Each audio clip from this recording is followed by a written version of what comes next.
Hello, Stitchers. Welcome to Stitch Please, the official podcast of Black Women Stitch, the sewing group where Black Lives Matter. I'm your host, Lisa Woolfork. I'm a fourth-generation sewing enthusiast with more than 20 years of sewing experience. I am looking forward to today's conversation, so sit back, relax, and get ready to get your stitch together.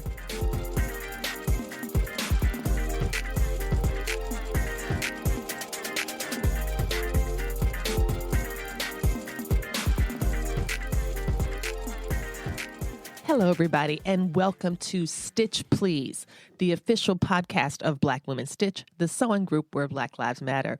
I am your host, Lisa Woolfork, joining you once again from Charlottesville, Virginia. Today's topic is Fusible Applique. We're going to talk about what Fusible Applique is. We'll talk about the materials that you need to use it, why you would want to use it, and what some of the benefits and pitfalls of using it are. We're going to get into all of that in this episode of the Stitch Please podcast.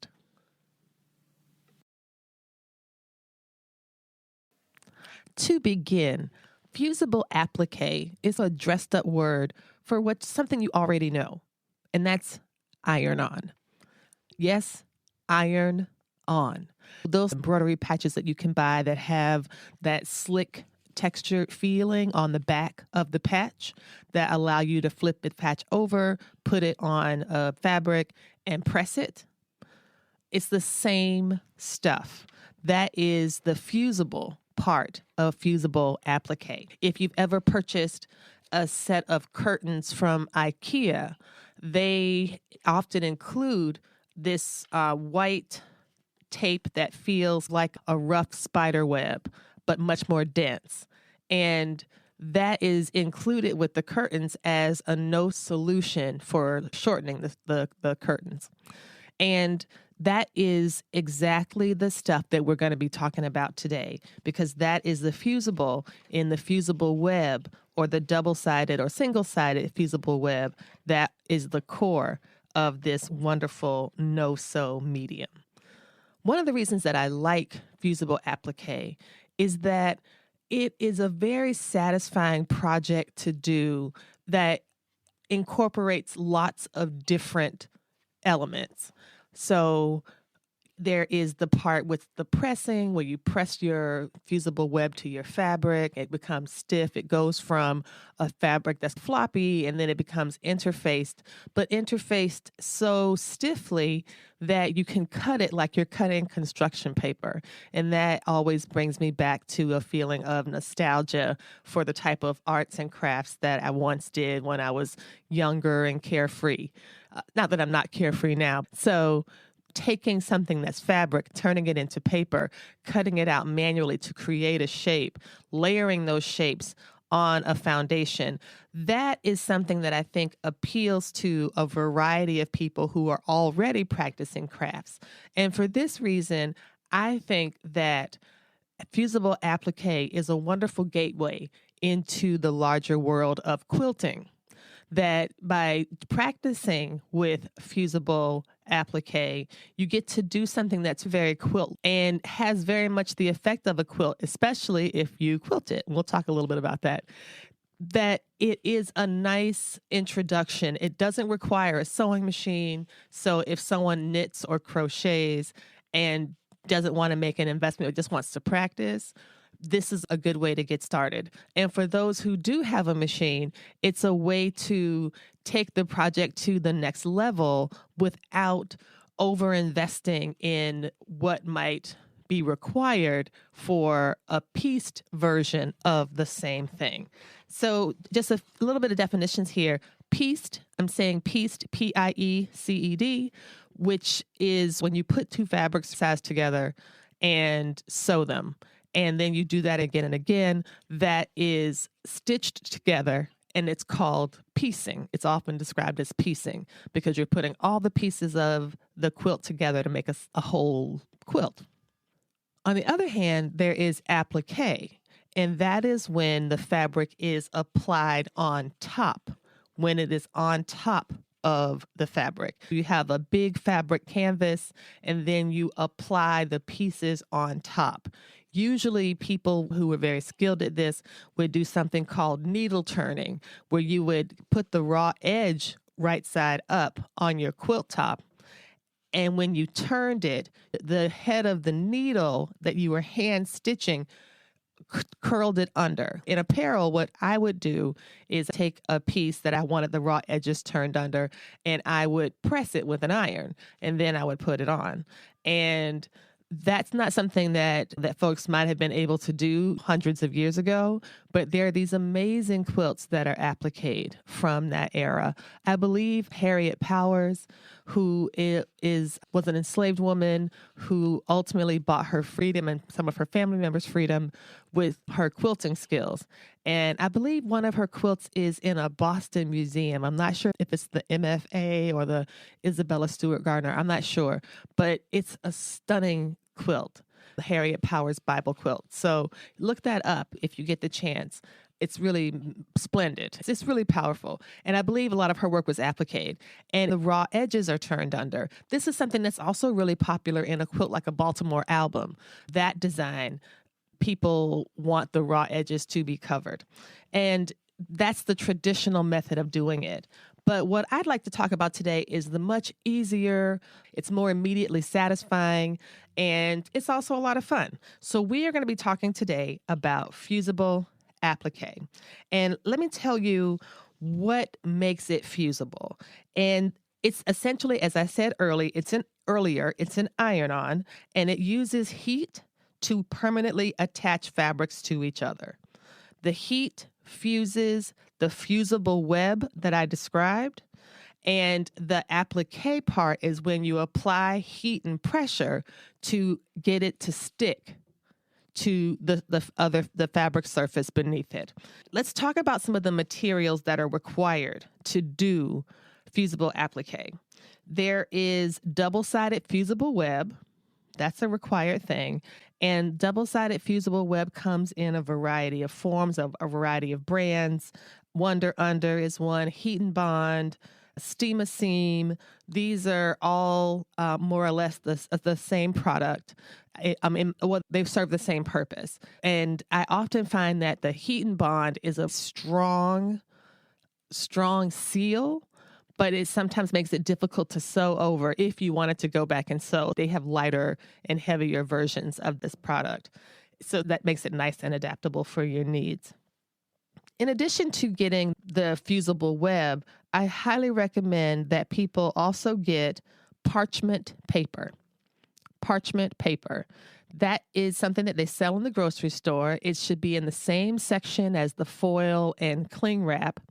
And what parchment paper will do is it will keep you from ruining your iron it'll keep you from ruining your iron when you iron the fusible to the face of your iron. Now, if you put always the parchment paper between your project and the iron, then you won't have any problems. But sometimes accidents happen. That's okay. You just don't want that accident to be having to clean adhesive from your very hot iron. Though we do have solutions for that. And that solution is iron off. Keep some iron off nearby. It's very easy to remedy any type of sticky situations, so to speak. Another part of the supplies that you'll need are scissors and a pencil, and then your fabric. And it's that simple. I recommend using a pencil to trace the design onto the fusible web because it's a bit softer and you don't want to puncture the release paper that comes with the fusible web. One side of the fusible web is going to be rather rough, like a spider web or some type of textured material. And the other side is going to be as smooth as glass. It's not glass, of course, it's paper, but it's really smooth. It's really slick. And that's the part you're going to write on. I've had difficulty with pen, and pens also smear. It makes more sense to use a pencil. You could also erase it more easily. And also, I suggest a soft pencil. A number 2 is fine, just not super sharp. You're just trying to get the outline, and you don't want the residue of the pencil to smear. And pencil doesn't smear as much as pen. Also, you're going to heat it up, and you'll want to be careful of getting that residue on your iron. In addition to working with your iron, you'll need a good ironing board or an ironing surface. If you don't have an ironing board, you can try folding up a couple of towels on a firm surface. Also, there's wool felted mats that are about 1 inch thick, and they're good for needle felting as well as for pressing for quilt blocks. If you are pressing each seam, as you should, that's another option. But you want to make sure that if you're using your dining room table or something, and don't let it be some heirloom, you want to be very careful because the steam of an iron can be hotter than you think, and it could stain a table. If you don't have an ironing board, perhaps sitting on the floor with carpet. Again, y'all, I don't know what you can use exactly if you don't have an ironing board, but you can make something very similar with a wooden TV tray, batting, ironing board cover, fabric, and voila, you have an ironing board.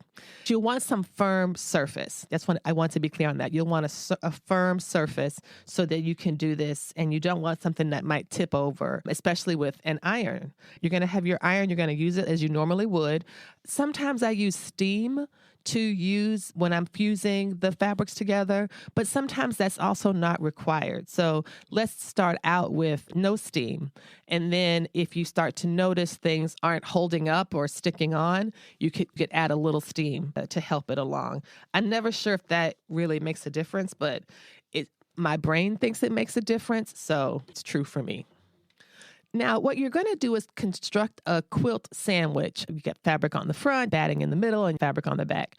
For this project, you're only going to use 1 layer of fabric as your background, and then you'll have multiple colors or designs to put on top of it. An exception to this is if you know exactly what you want to do, and if you're feeling confident, you could purchase a pre-made pillow sham, the kind that go on throw pillows or decorative pillows. And you could take the pillow out, if the pillow can come out, and then design it right there on that pillow. And you'll have a nice accent piece and a memory of your Fusible Applique experience. And I had one more about, lots of different craft stores sell pre-made canvases. And the ones that are like wrapped around wood, again, I don't know what the heat tolerance for those things are. I don't know what gets activated in them. I'm just thinking that could be a possibility, but again, I'm not sure. But something I know for sure will work, because I've done this a couple times, is make your own little quilt sandwiches ahead of time. You put your fabrics right side together, you put your batting, and then you put a piece of denim on the other side. So when you sew it together, the batting and the denim is facing one side, and then you have a top.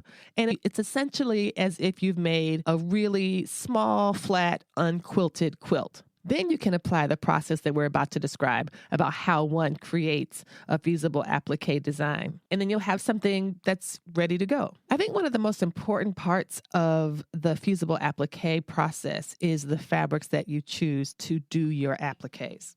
Now, there's lots of different types of fabrics that you can choose that will work. Cotton and cotton blends work best, in my opinion. That includes denim. I've had great experiences with denim. Also, some of the home deck fabrics work, but you have to, I believe, wash them first.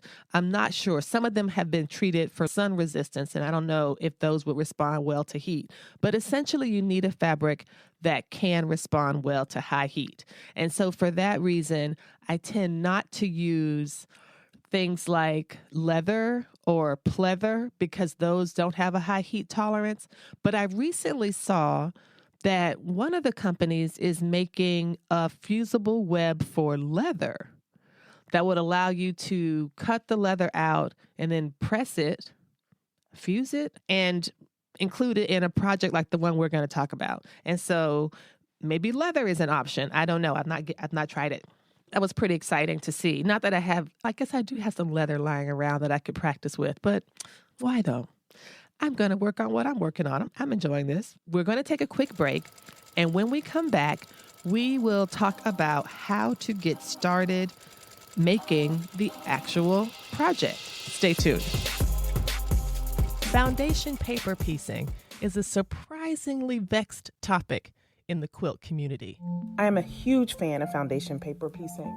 For me, it's like creating the pieces to a puzzle and then sewing it all together.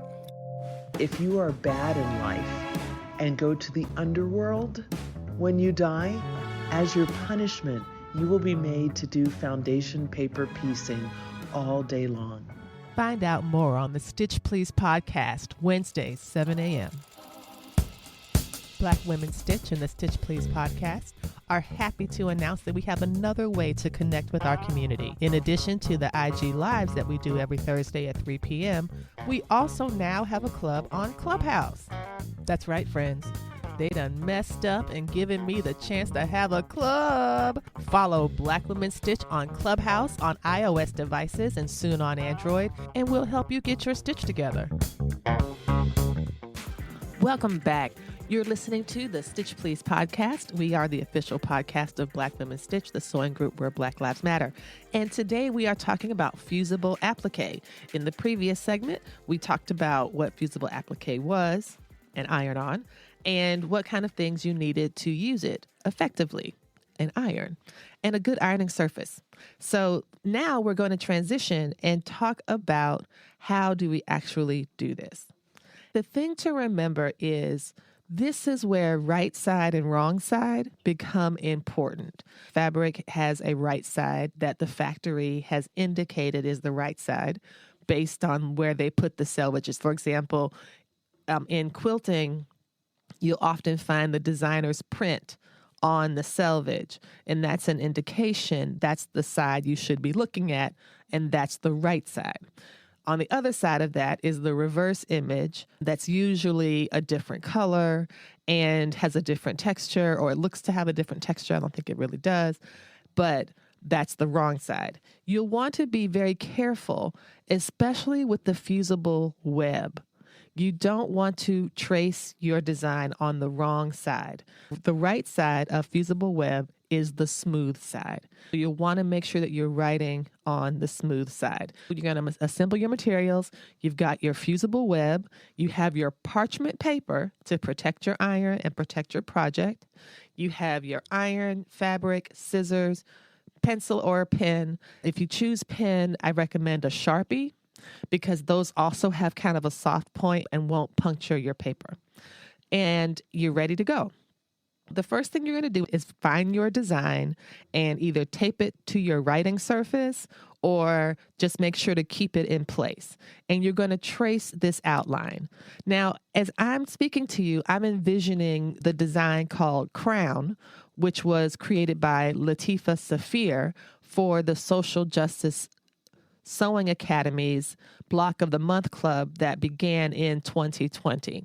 And this is a beautiful image of a Black woman with hoop earrings, and her shoulders are bare, and she has this crown tilted on her afro. It's lovely. And so I'm imagining each of those components of that design broken down by color. So you have the shoulders, you have the afro, you have the earrings, which is two of the same thing, and you have the crown. All of these are the things you're going to assemble and lay onto your surface. So now you get to decide what colors do you want for each piece. One way to do that, I believe, is after you've traced, everyone has gone through and traced the designs, as you put them on your Wonder Under or your Fusible Web, make sure that you're leaving enough space in between them so that when you cut them out, there'll be a margin around your tracing. You don't want to cut your tracing on the exact line, because when you put the Fusible Web down, there is a chance that there could be shrinkage, or there could be that the fabric contracts in a weird way, or that it doesn't stick all the way. And so I always like to leave a margin around the tracing, then fuse it down to the fabric, and then cut on the exact line at that time. But it's potato. Another thing to do before you decide to cut out your fusible web, you want to make sure that any directions for your placement are clear to you. So Afro in the block that we're discussing is oriented at a certain angle.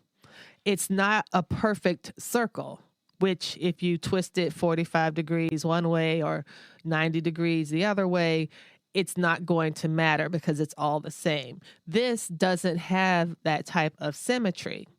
So if you turn it the wrong way, or if you flip it 90 degrees, for example, it's not going to fit within the frame of the block, which means it might overrun its boundaries and the design won't look balanced. That's something I found out when I made the block the first time and I didn't indicate the direction. The pattern does tell you the direction, but you have to remember to write it down, which was something I did not do. And so that's why I recommend if you're looking at the pattern, for every piece, you'll want to indicate this is the direction, because some fabrics have directions and some fabrics are directional. And it could be really interesting to do the piece on an angle. But if that's not your intent, then you won't be satisfied. So if you want your block to look like the block that's pictured, then you should indicate the direction so that you can get the proper place. You could always, of course, be more abstract and not want to follow the pattern. But if you do, you should pay attention to how the pattern itself is laid out. So you're ready. You have your big piece of traced designs. You're going to cut around them and lay them in their separate places. So you should have, for example, for the piece that I'm describing, you should have about 5 pieces, I believe. One is skin color, one is hair color, one is earring color, and one is the crown. So I think it's 4 pieces, right? Earrings, crown, fro, and body. Yes, 4 pieces. And now you get to do the fun part. You've got everything separated, which piece goes where, and now you get to choose your fabrics. You get to decide, what color am I going to make her skin? What color am I going to make her hair? How does this correspond to the background fabric that I chose? Should I change the background fabric to something different? It's a lot of fun. It really is building a jigsaw puzzle with all these different pieces that you didn't know were going to fit, and they end up fitting. You've identified your fabrics. You make sure that your fabric is situated beneath the wrong side of your fusible medium. If you have traced your design with a soft pencil and you can rub on that surface, like back and forth with your finger, and some of the pencil comes off, that's a good sign that you are in the right direction. I want to reiterate, you do not want to put the face of your iron on the wrong side or the fusible glue side of that paper. You can definitely get the stuff off, especially if you have the iron off that I described. It's a specific product made to get glue and residue off hot irons. But if you don't have that nearby, it's a challenge to get it clean. So don't frustrate yourself. Make sure that your hot iron, which it should be hot, is going to smooth over and do its job and not get stuck. So just to be clear. Now that you've got that, you're going to iron your fusible web, paying attention to getting all the edges. And as you look down, you should start to see the paper beneath your iron change in color a little bit. And you should be able to, once you've stopped ironing, you put your iron to the side, you want to peel up one of the corners or any of the edges of your design that you cut, and make sure that it's sticking. Make sure that your fusible web is sticking. Now, if it's not sticking, if it's sticking in the middle and not sticking at the end, then don't iron the middle anymore and concentrate on the perimeter. Also, if the fusible web, when you go to pull it up, ideally, when you peel away that paper, it's like peeling the shell off a shrimp or something. It should come off. It should come off very smoothly, right? It should come off very easily. If it's stubborn, or if when you peel up the edge of the fusible web and you rub your finger on your fabric and there's no adhesive there, that means that adhesive is still on the fusible. So just flip it back down, press it again, give it a little more heat, a little more pressure in that area, and then it should stick. And that way, when you peel off the paper, it peels away smoothly. And that's what you want. But you're not going to peel it yet. You just want to test the little corner to make sure it works. After you have your fusible web ironed on to the wrong side of the fabric that you've chosen, now it's time to cut it. You're going to cut on the exact line that you drew. And as you do, you'll be paying attention to the edges to make sure that the adhesive is on there, because that's what you need for it to fuse onto your final project. You cut your pieces out, and because your pieces are labeled, where they all go. Something that I like to do is to assemble the puzzle of the piece on top of the quilt block before I even remove the paper, because that gives me a chance to see like how I might want it to be when it's a little bit easier to move. It's much easier to move the pieces that have the fabric and fusible web stuck together than it is the fabric pieces that just have the adhesive on them, because they're a bit more floppy. Now, your pieces are all cut out. They're ready to go. And as I said before, you have marked them and where they go. You're going to peel away that paper. Just peel it away gently. If you notice that some of the adhesive isn't sticking, or that it's somehow trapped between the bottom of the paper and your quilt block, just pull that adhesive off and tap it down manually onto your fabric, and then cover that piece up with the remaining release paper and press it. You just want it to stick. If it's sticking on the edges, I think that's the most important, but you can just distribute the adhesive as well independently in order to get a good adhesion. So you've laid it out, you've got everything pressed, it all looks great, you have your pieces assembled, you're paying attention to what you're doing, you're always using that parchment paper. You put that parchment paper between your project and the iron. It'll protect your iron and protect your project. So just keep using that parchment paper. And you can iron on it. It's meant to withstand a lot of high heat.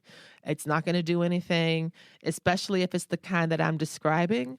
Just the standard parchment paper in a blue box, not wax paper, parchment paper.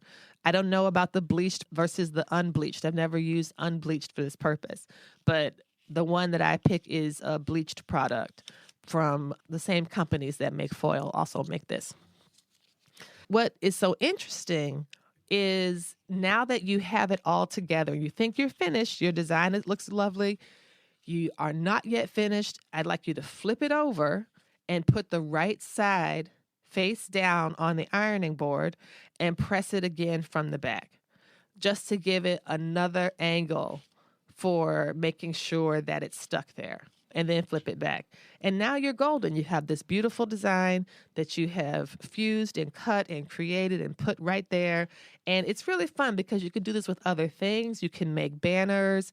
You can make larger quilt blocks. You can do all sorts of fun things. You can put letters and numbers and all sorts of things on these. Now, here's just a few suggestions for if you want to finish the piece that you have made. Right now, you probably have a 14 by 14-ish square with your design on it. And that's perfectly fine as it is. It's not going to do anything unless you put it in the washing machine. And then there's a risk of it coming apart.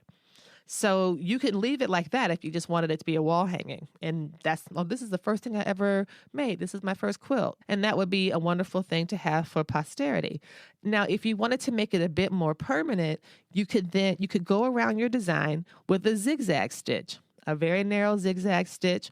Also, a straight stitch would work. The zigzag stitch tends to give more coverage, and so it's also a bit more sturdy and strong for putting it in the washing machine with the agitation and stuff like that. That's one way to do it. Another way to do it that's more detailed is to use a satin stitch on the sewing machine. And that requires a good deal of excellent driving skills to make sure that you can cover with a tight, narrow zigzag all these tiny curves. Another option is to not use a sewing machine at all, but to hand embroider. And there are lovely stitches that you could use to finish these designs. The buttonhole stitch or the herringbone stitch, all of these could be really good ways to practice. And because of the density, you probably wouldn't need to hoop it. You could hand stitch this without a hoop. And one last suggestion that I remember reading about was if you wanted to, instead of stitching each individual piece on the machine, you could cover that piece with tulle or some sheer illusion mesh and then just quilt all over it in an all-over design. And that the mesh would keep everything together, not a knit mesh, like a woven mesh. And I was like, wow, that's a really interesting idea. I hope you've enjoyed today's conversation about Fusible Applique and that you can use it sometime this month in March, which is National Quilt Month. And I hope you've enjoyed the episode. It was really fun talking through this. And go try something to Fusibly Applique. All right. You all take care. Thanks. See you next week. Bye-bye.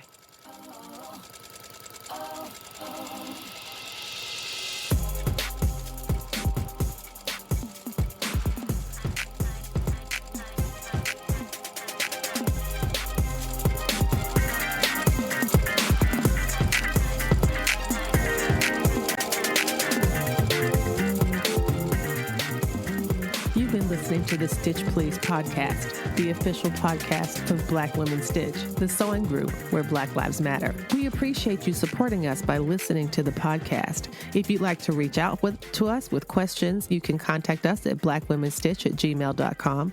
If you'd like to support us financially, you can do that by supporting us on Patreon, Patreon.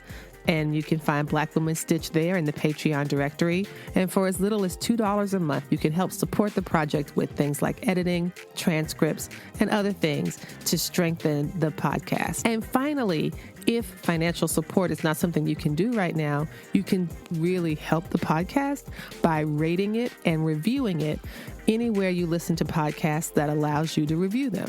So I know that not all podcast directories or services allow for reviews, but for those who do, for those that have a star rating or just ask for a few comments, if you could share those comments and say nice things about us at the Stitch Please podcast, that is incredibly helpful. Thank you so much.